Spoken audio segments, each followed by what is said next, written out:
Queridos hermanos y amigos, que Dios les bendiga. Siempre es un agrado estar con ustedes compartiendo la palabra del Señor y acercándonos a esta verdad divina que ha sido revelada por el Espíritu Santo y que hombres escribieron aproximadamente en un periodo de 1600 años y que después de largos procesos nos ha llegado a nosotros y así podemos entender el mensaje del Señor para nuestras vidas. Lo más importante, ¿cuál es? La salvación de nuestras vidas. La salvación, su salvación, porque Cristo Jesús vino a este mundo para buscar y salvar lo que se había perdido. Y Él murió en la cruz por nuestros pecados. Jesús no es la finalidad de Él, o no vino acá a ser un moralista, o un sociólogo, un antropólogo, sino que Él vino a morir por nuestros pecados.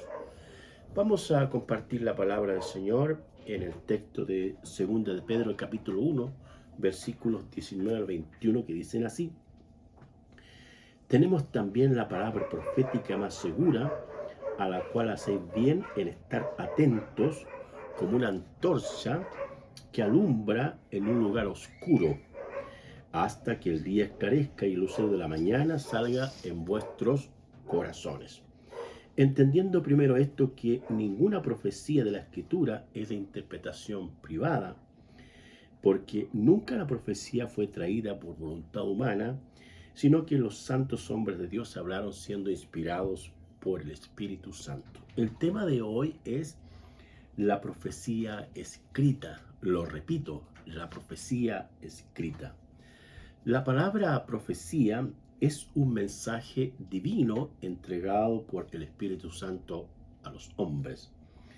Hay tres palabras que se estudian en cuanto al conocimiento y al acercamiento de las Escrituras y que tiene que ver con una asignatura que se enseña en los institutos bíblicos, en las universidades evangélicas del mundo, y aparecen mucho también en los textos de una introducción a la teología. Estas palabras son revelación, que tiene que ver con que Dios muestra su voluntad a los hombres. La segunda palabra es inspiración, donde el Espíritu Santo guía a los escritores para escribir la revelación que Dios le ha entregado a una persona. Y en tercer lugar, es la palabra iluminación, que es el acto donde el Espíritu Santo ilumina la mente y el corazón de una persona para que éste entienda la inspiración que ha sido escrita, que previamente ha sido revelada. Ahora, en el pasaje que nosotros acabamos de leer, podemos encontrar tres virtudes de la profecía escrita. En primer lugar, la comprensión de la profecía. Pedro usa la palabra entender y aparece ahí en el versículo 20. Esta palabra entender en el texto griego es la palabra ginoskontes,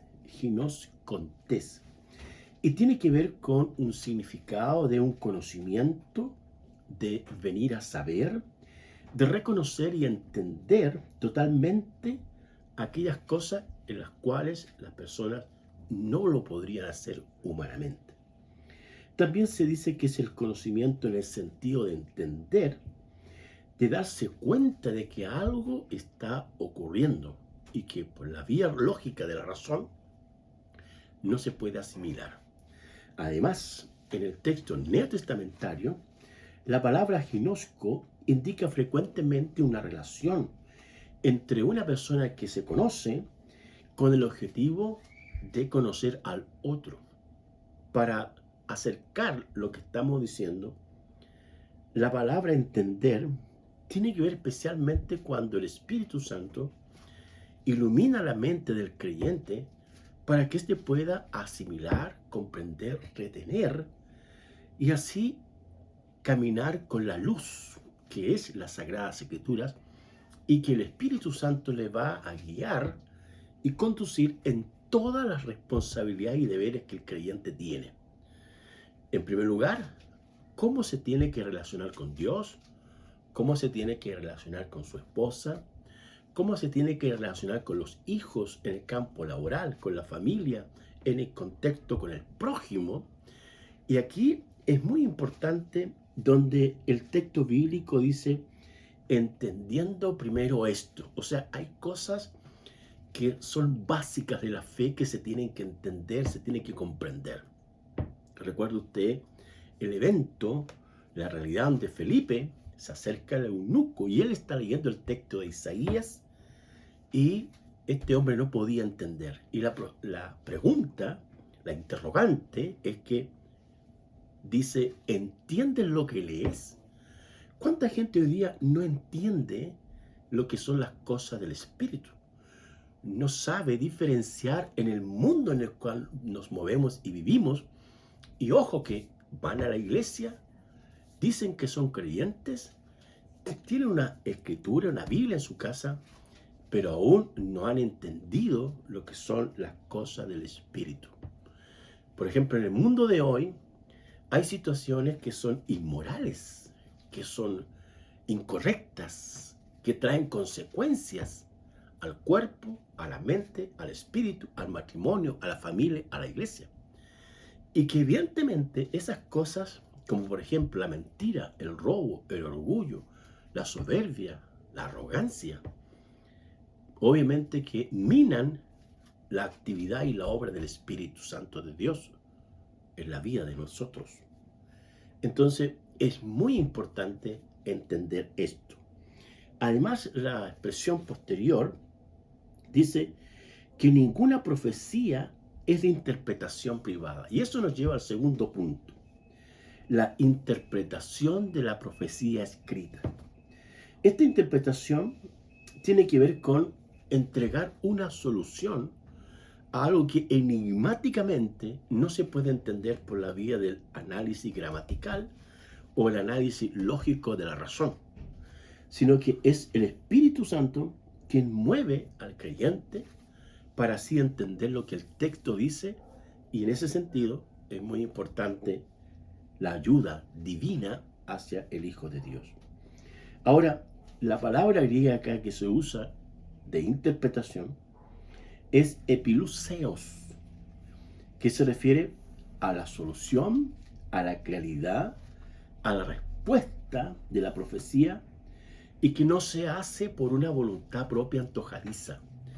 Es decir, el pastor, el hermano, el maestro o quienes están en el liderazgo de la iglesia no pueden usar las Sagradas Escrituras con una pretensión individual humana y con intención de sacar ventaja de algunos pasajes que aparecen en las Escrituras.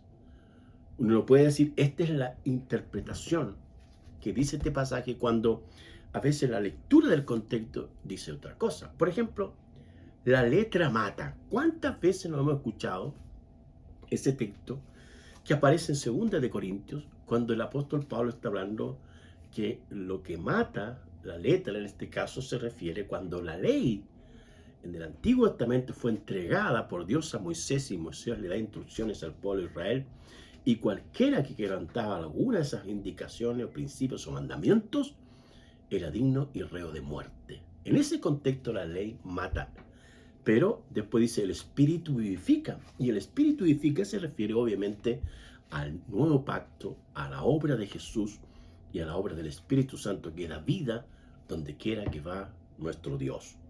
Y Dios, como es todopoderoso, omnipresente, actúa a través de la iglesia cuando se predica la palabra del Señor.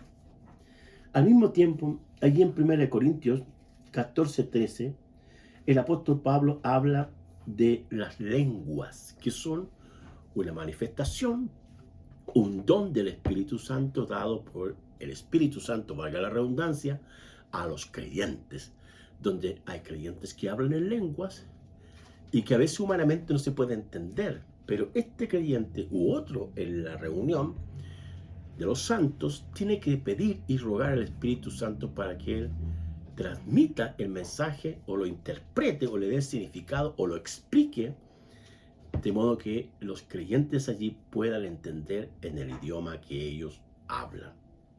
Entonces, Pedro habla e insiste en la importancia de la interpretación.